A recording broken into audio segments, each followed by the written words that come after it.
Joyful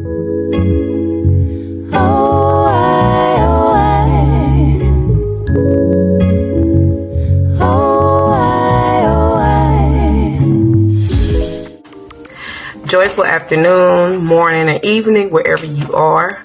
I'm coming here today with a video. It's called How to Heal from Traumatic Situations. First of all, I want to say thank you to all my viewers, for everyone liking, making comments. I'm glad that it touched you guys. Even if it was one person, the message got out there, and that's what is important to me. Also, I wanted to state that I randomly tag people. I don't tag people just to try to pick specific people. I tag everybody because maybe there are people that I'm not friends with who are connected with people I am friends with who need to see the video. And so I first wanted to point that out there. So how to deal with traumatic situations. We've all been through some type of traumatic situation, whether it was abuse, sexual abuse, verbal abuse, whether it was someone passing away, whether it's us seeing the act of it happening. And so we go through life just thinking, okay, well, we can brush it off. And then we have people who tell us, well, you can get over it. The truth is, the body has muscle memory, right? And so if there was a certain situation that has happened that was very traumatic, down the line, something can trigger it. Whether it was a certain smell at the time, or whether it was a certain song that was playing, or whether it was a certain day, a certain holiday. And so that can become very sensitive to some people. So dealing with traumatic situations, I myself have had traumatic situations. From the time I was 6 to the time I was 14, I was sexually molested. And so I went through being quiet about it, and I give it that my mom had always asked, was there something going on with me and everything, but I was scared, and I would tell her no. So my mom did do her due diligence and making sure that we were okay. And so you can go through certain things like having nightmares, or if you're being intimate with someone, if it feels weird or feel a certain way, then it'll start making you feel some type of way and push that person away from you. And so we've been taught to not really seek some type of guidance to help us through a situation. We just roll it back, and then, or we tuck it in, and then when certain situations occur, we end up exploding, and then that doesn't make it no better, because then there are other people who catch the wrath behind what's going on with us. I give you a case in point. I know someone who is a minor, and they are very angry. And so when I spoke to them, I said, something had happened in your childhood that had made you this angry. And they said, yeah, it was. Something did happen to them. And so what they didn't know was that certain things can trigger that off. And even we as adults, we may think that there are certain things that we are over with or have gotten through. But truthfully, once you really release, and I mean hardcore release that, then you will be able to move on as far as growing from that situation and being okay to be able to live a stable life. Myself, I was blessed to not have to need medicine and need certain things to try to help me cope with certain situations. And so the first step to healing is apologizing to that inner child.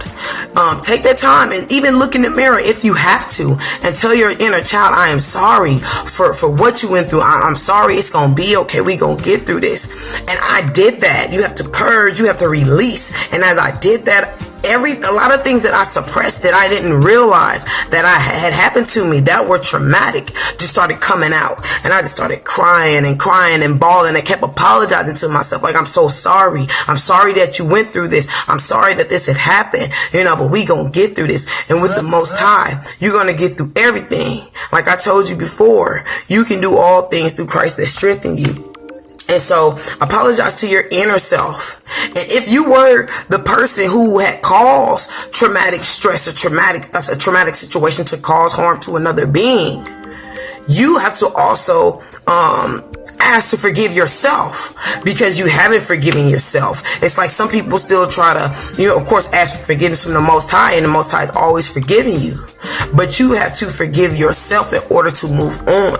That's just like when if a person in your family has passed away, and you didn't have a good situation with them. You guys had a bad quarrel before that had happened. So then you're living with that guilt, like, oh my gosh, like that guilt, like, okay, I wish that I was able to apologize. I wish I could have one more last word with them. I wish that. So then you start living with that guilt. As you're dealing with that guilt and it hurt, and you're continuing to hurt, then you start having these thoughts. So when you're in this low vibrating state and you start having these certain traumatic thoughts, then, sorry about that minor interruption, but you have to apologize to yourself. You cannot hold a grudge. See, when people are so angry and they hold on to things, you start releasing chemicals in your body, like cortisol and poisonous chemicals that makes your body start deteriorating fast. You know, like an adrenaline junkie who's always on something that's an adrenaline rush. They start killing themselves like faster and faster, not realizing. So when you hold that grudge, regardless of somebody that did something to you, when you hold that grudge, you got to remember you're vibrating in a lower state. So then that's when the spiritual attack really kicks in, of you vibrating at a certain rate and at a certain state, and then you being open to be attacked by certain dark entities who would try to come to you and try to speak falsehood into your mind and into your soul and into your being. But being that you are the being that you are, and you're very stronger than that, we have to learn how to strongly pray. Prayer is just not a state of just saying things. It's action. You know what I'm saying? And it's crazy because, once again, some people pray, but then because of the old ways of being taught of certain situations and certain things, they don't know how to move on. And so it's like they start the momentum, they start doing good, and then you get a setback. But that's part of human nature. That's part of life. It's a natural thing. And another way to start your healing process, I don't know if some of you guys have heard of Reiki healing. Reiki healing is a very, very powerful, supernatural thing. And life force energy. You know, a lot of things that Yeshua was doing. Like he said, if he can lay hands and touch people and heal people, we can do the same thing. You know, if we are a manifestation of the Heavenly Father in the physical, then that means we can do the same thing as well. We just have to take the time to stop. Listen, meditate. When you meditate and you are calm and you're quiet, you can hear the Most High talking to you. He's using different people to speak to you. See, some people are so ignorant that when somebody's really trying to speak some truthful knowledge to them, and I don't even feel sometimes it's another person's ego that's trying to speak to them, it's the Most High speaking to that other person through that other person. But sometimes we so ignorant to brush them off because we think we know everything. Then that's when situations start happening to where then you have to humble yourself. And then when you're humbled, that's when it's like God is looking like the Most High, looking like, wow, it took me to have to do all this for you to finally humble yourself and be quiet and finally listen. Too many of us are too busy just blabbing our mouths, too busy popping off, too busy just talking nonsense instead of just truly looking like, okay, well shoot, let me look at self. Do a self-examination. I'm not saying this for my health. I'm not saying it because I had to do the same thing. We all have to do self-examination. We all have to look at, okay, well, what can I do better? Like with my daughter is 8 years of age, but she's a very mature soul. I had to talk to my daughter, and I said to her, I said, do you think, is there anything I can do to be a better parent? She said, Mommy, you the best mommy in the world. I don't want no other mommy. We cannot act like we are too good to talk to our children and ask them about what can we do to be better parents. Because that way, when they're talking to us and we're actually listening, we're engaged, and they see that we are actually listening to them, that may help some of our children straighten up. I don't like using the term bad. No child is bad. You just have to dig deep to see what it is, and 9 times out of 10, it's something spiritual that's going on. So take that time out. Some of us have, as beings or people, have done things, have been through traumatic situations, and then don't realize it that we are doing the same pattern with our children. So it's like, where does the pattern stop? Who's gonna stop the pattern? Who's gonna stop the cycle? It starts with us. You dig what I'm saying? Like we say, the children are our future, so we're molding beings of positivity, divine love, and light. We don't want to be molding someone who's going to then turn into a selfish being because of the fact that since we went through a traumatic situation, then we turn around and put it on them and so on and so forth. I also highly recommend to seek spiritual counsel. Whomever that you truly trust and that you divinely feel could give you and show you spiritual guidance. Truly follow that. I have done that, and then I myself am now a spiritual guidance counselor. You don't have to have a degree to be a counselor. See, that's where people get things twisted at, because they think that you have to have some type of degree that says certified. You can help somebody and speak to them. Last time I checked, Yeshua didn't have a degree. Last time I checked, the disciples didn't have to go through tutoring and go through school to figure out how to be a disciple. You dig what I'm saying? They had followed somebody who was a divine being, who they seek to find knowledge from. So when a person seek to find knowledge from somebody, they gonna follow that person. You dig? Some people, y'all don't realize, truly look up to you secretly, like they look up to you. So when we look at our actions and the things that we do, that truly plays a big part of it. So if you're a person and you are always just roughed up every time, you just rah about everything, trust me, the Most High is going to send somebody in your life who's going to help humble you. And that don't mean something bad got to happen to you for you to be humbled. They going to see how you carry yourself. They going to feel your vibrations. Case in point, I work at a school. So I meet and speak to teachers that students wouldn't normally think that anybody would speak to. And so when they see me, they feel those vibes. They like, man, I'm glad to see you today, because they can feel that love. I give them hugs. I be like, hey, how you doing? And keep it moving. I stop. I give them hugs. I speak and I converse with them. So when my students see that encourages them to be like, man, okay, well, let me do the same. And they are starting to take on that role. So you have to remember, someone is always watching you. Even when you think nobody is watching you, someone is watching you. And yeah, at times we might slip, we might fall off path, we might mess up, but you get up and you brush yourself off. It's part of growth. When you start as a baby, you didn't come out just acting up, or you didn't just come out being just so perfect in this world. You just came as a pure being who was here. And as you grow and you start getting into stuff, your parents were getting on you. They're helping molding and showing you the way or where you're supposed to go.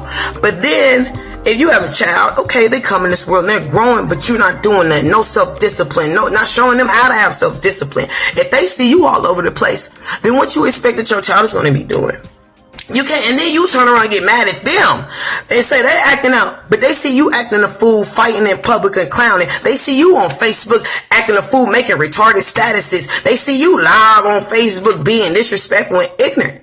So what you expect from the young generation when they see the generation that is ahead of us on some otherness?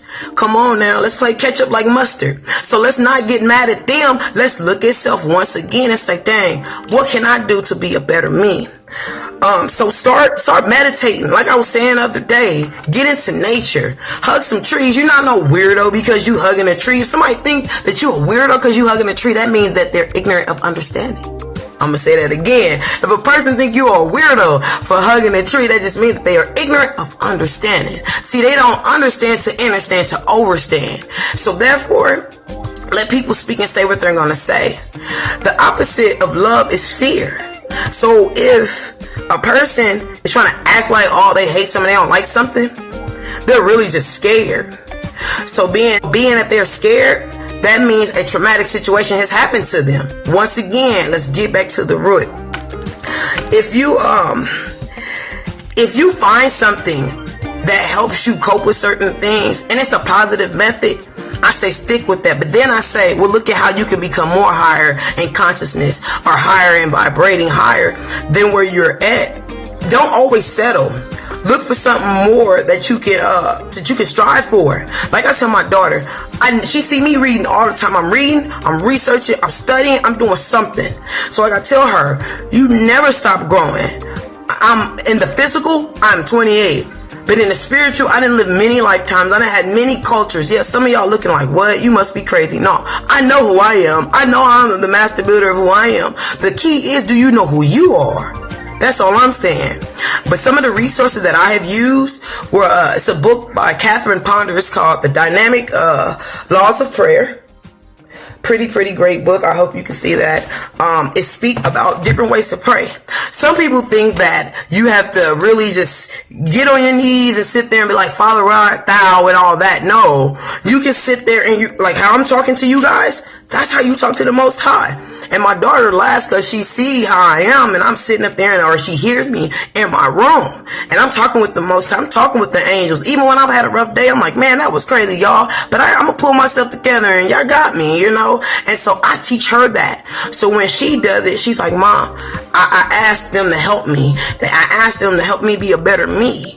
You know, so it's all about what you display. Y'all have to remember that what we display and what we put out there, it comes back to you like a boomerang tenfold. So if you about drama, you about that life, then what you think is going to come back to you? Drama. Another book that I use for helping as well is called The Dynamic Laws of Healing, also by Catherine Ponder. It is an excellent book. It talks about speaking different affirmations, different things to help you get through a certain situation.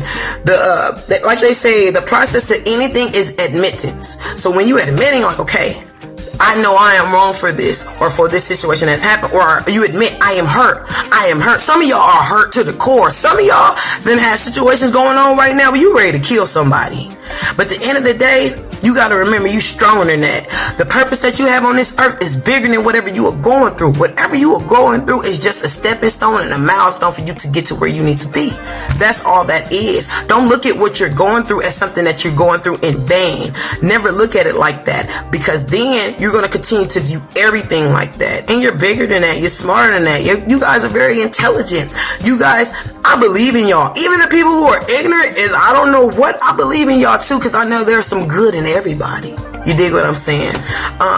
Another book, even if you're not married, this is and you're just in a relationship and you guys have been through a traumatic situation, whether the person cheated, whether there's different infidelity, you have trust issues from a past situation, so then you bring it in a new relationship. It's called Rebuilding a Marriage, Better Than New. And I like, this is by Cindy Beale, because it teaches people how to help a person through a traumatic situation. Like, case in point, I know somebody who, you know, they were in a relationship and their spouse cheated on them. And so after a while, they forgave their spouse. When that person started having triggers, like a certain situation had triggered something that made them think about that situation. And their mate was like, oh, you got to get over that. You be all right. No, you cannot tell a person to get over it. That's not a healthy way to do that. That's just going to make it more hard, because they going to look like, you going to tell me to just get over it after what you did, and you're the one who caused the hurt and the pain and everything else. If you're the person who caused the hurt and the pain, you have to deal with that. You have to pray on that, and then you have to help that person who you caused trauma to. You have to help them through that, especially if you guys decide to be together. Because then that person's going to feel like, okay, well, this is not worth it. You know, it's not worth trying to build and trying to hold on to. And it's hard to build anything on rickety foundation. Oh my gosh, I hope y'all heard me. It is hard to build anything on rickety foundation. If you have a situation and you know it was bad, you have to rebuild. You have to start from the ground up. And in this book, Rebuilding a Marriage Better Than New, Cindy speaks about her situation with her marriage and how her husband had cheated on her and how they got through it, you know, and how they knew they had to start at a better groundation and better foundation and then move on with that. Some people, what's another thing? When you speak things on certain people, it's like I tell y'all, word, sound, and power is powerful. So when you speak in negativity on a person, you trying to curse a person and you're doing all these things to them. But then you think something good is going to happen to you. Nah, the Most High going to snatch you up real quick and show you that you out of pocket. So, I love you guys. I hope this video was very helpful.